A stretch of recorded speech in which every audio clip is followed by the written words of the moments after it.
All right, the sentence has been handed down by the judge in the Donald Trump felony. Remember, 34 felonies. And he was given unconditional discharge, not to be confused with premature discharge. This means the judge, this is usually given for somebody who, has broken a minor law. And that's when they're like, okay, yes, you did cross the street and jaywalk, but there's no punishment here. Just don't jaywalk again. Okay. So it's usually used for very light sentences, as I read it, Stu. Is that right? Yeah, that's what I've been, reading as well. Typically given for minor offenses where the judge deems formal punishment unnecessary. However, the conviction is still recorded, and it may appear on your criminal record, depending on jurisdiction. So they, so in other keep it on words, record. They can still say he's a convicted felon. They can still say all those things. Correct. But that's about it. But he doesn't need to serve any time because he's president of the United States, and we failed on our real goal, which was keep him out of the office of the presidency. We don't want to get into any more trouble, so we're just going to say, okay, well, he's a felon, but it doesn't really matter that much. It's unbelievable. Maybe this judge has tried new Grudgeatol. Grudgeatol works fast. Within 24 hours, you'll feel like a whole new person, capable of eye rolls, sassy comebacks, and even declining invitations you don't want to attend. Grudgeatol, not for everyone. Side effects may include excessive passive aggressiveness, overuse of the phrase, not my problem, and a sudden urge to start every sentence with, well, let me stop you right there.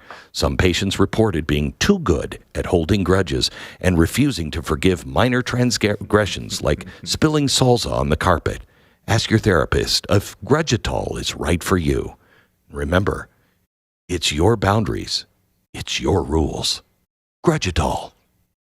Maybe he had some of that. Maybe he did. Maybe he did. Yeah. It seems like what he's been taking. He's been, throwing those things back like crazy. He did go through a long dissertation on the extraordinary powers granted to the president of the United States when it comes to immunity. And so he was basically saying, I would have loved to have punished him with more, but there's not much more I can do. So this is what I'm going to do. Yeah. And, if there's you want to not argue, much more legally I can do because really the whole court case was a farce of legality. So that's the truth. That's the truth. That's not what he was saying, though. He was trying to make the opposite case that, hey, we got him on 34 felonies, but I can't do anything. I know. So this is all I can. I can't do anything. I can't do anything. What a weasel. How much did this trial cost the state of New York? Oh my God! How much did they spend? Millions of dollars. Millions of dollars. How much time did the state of New York, the officials, spend instead of tracking down killers and everything else on running this case against Donald Trump, which was a complete farce from the beginning? The statute of limitations didn't even apply. Nobody's ever been tried for this, okay? The 34 felonies are just because they kept counting the same felony over and over again. Yeah, well, he did that on Tuesday, too. Well, he did it on Wednesday and Thursday. Even worse than that, Glenn, it was each count of this, each payment, right? You have the payment that went to Michael Cohen was, essentially what they were saying was a crime, which again is idiotic. But each and it was one a monthly of those, payment, right? A monthly payment. So really, what we're talking about is one payment, right? Well, there's one instance of this if you really want to go to it. But then they decided to expand it to 12 monthly payments, and then on top of that, they said not the payment, the invoice was a separate crime for each payment. And then I think the recording of it in the ledger was a third crime for each of these. So it came to 34 because of a couple of details on a couple of the months. But the bottom line is that's how they came up with 34 felonies. They just wanted that number to be high. And they wanted that number to be high enough so that you in Pennsylvania or you in Nevada would not vote for Donald Trump. This, of course, backfired enormously. And you're left with unconditional discharge. Which is so funny. It's the perfect ending for this. Perfect ending. It Except is. it shouldn't be the ending. Donald Trump should pursue this and have his record wiped. So he should pursue this so he doesn't have 34 felonies. I mean, I'm not going to sit there with that on my record. I want to expose the bums for what they did. So I think he should pursue this and maybe then give the judge some of that discharge and see how that works out for him. I do think for the country, though, the best case scenario would be that none of this ever happened. But now that it has happened, now that they have convicted him, I know Trump was fighting the sentencing and didn't want it to occur. I am, now that we all know that it was absolutely nothing, I am glad that it's over. Like, it would be hanging over. Yeah, they I am would too. still be bringing it up, and they would say, as soon as he gets out of office, they're going to sentence him. And then, who knows, maybe they would sentence him to something more serious. Yeah. I'm glad. This is over. If he wants to challenge it, I think that's great. He wants to get it just expunged from the records. I hate to say expunged when we're talking about unconditional discharge, but I think it's one I've of those had to things use that that he expunge. Those expunge, I have one on my sink right now. New just for from the Pfizer. I think expunged. I think there is a real argument for him to pursue this just for his legacy and just because it was wrong from the beginning. But at least you also there's have not to fix a the possibility. country. Yeah. I mean, here's the thing. I was having dinner last night with some friends, and we were talking about the Epstein case, the January 6th case. Don't mention discharge here. Don't. Oh, I'm not. I promise I won't go there. But I just want to highlight that I was having dinner with some friends. We were talking about the Epstein case. It's such a Glenn Beck thing to say. Like, what? And then we went into how big is the room in your bunker that you're protecting yourself from the nuclear apocalypse? And we were talking about the January. Dinner. We were talking about the January 6th case. We were talking about the P. Diddy case, the Epstein case, and the question was that I posed was, is the truth ever coming out on this? Is Donald Trump going to release this because of the danger that I think anyone who is involved in exposing that is going to be in?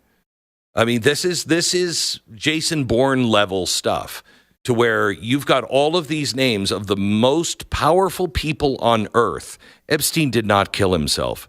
You have all of the names of the most powerful people on earth that can make things happen, and you're going to put that case together and then try it, or put that case together and then try to find the journalists that are going to release all of this. I mean, that's a dangerous job. And I wondered, because it's going to affect both the Republicans and the Democrats, are we ever going to find out about these things? And I think what would make Donald Trump Abraham Lincoln would be to take it on and release all of the raw facts of all of it and let the chips fall where they may. You have to lance a boil. And that was a good phrase to use at dinner last night. You have to lance a boil that is on our country, and that is all of this infection of lies and deceit and corruption. We have to get that out of our system, and the only way to do it is to just walk through that fire. That's it. And he is Lincoln-esque in that his political opponents keep trying to kill him. So we do have that going on. Yeah, never at a play though. No, he's not. I don't think he's a big Broadway guy. For as New York friendly as Donald Trump is, he's a big Manhattan guy. Don't see him on Broadway all that often.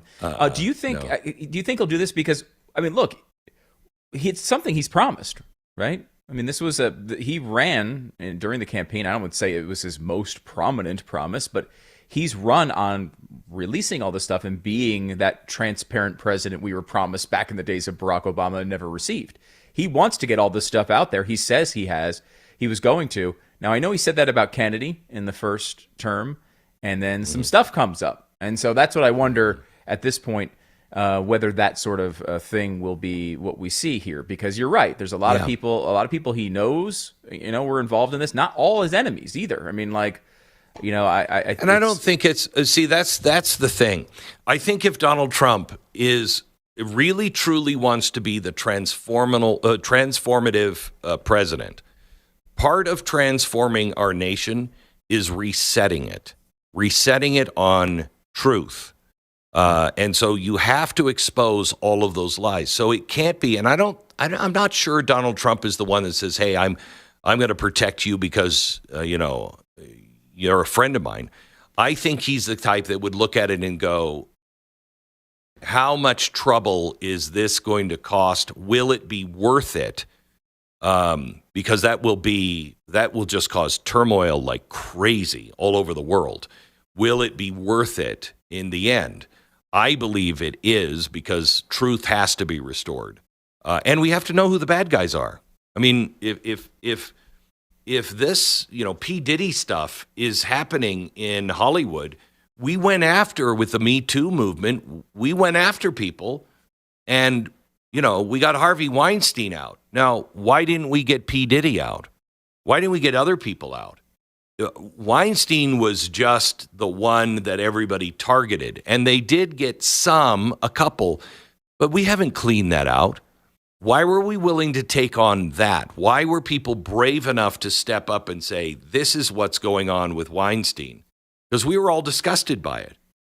But why won't they continue to do that? And I think it's because there are too many very, very powerful people. Weinstein, in the end, they made it seem like he was really the only one. And then there were a couple of others, but it wasn't widespread. But I think this stuff is widespread. Yeah, I mean, and to be fair to our justice system a little bit, which takes a decent amount of beating, deservedly so. Jeffrey Epstein died in prison, despite how you think he died or not. He died in prison. P. Diddy is in prison, right? So some of this stuff is happening, and we should be able to get some of these answers. We have received a lot of the answers on Epstein. I mean, this was covered widely in the media. I mean, as much as we bash the media, they did actually uncover this after the justice system failed us the first time he went, quote unquote, to prison, where he would just basically hang out in a building that he was paying for. That all went down, and we did eventually find out. I just think it takes a long time, number one. And number two, it never really feels like we get the full story. Like, I think we do know a lot about what Jeffrey Epstein did. We know a lot of his crimes. We do. Right? We have a lot of the accusations against P. Diddy, but we don't know all the people who were involved in the periphery. And that's what I think people want. Yeah, they want to know, look, if this were happening to the average person, if this was just a ring of people that weren't famous or powerful, every single one of those names would be known, their pictures would be known, and they'd all be in jail. And that's what I think America needs and must have on all of these cases. We've got to fumigate and start from scratch. You've got to, if you want to reset it, you cannot let the infection be anywhere in the body politic.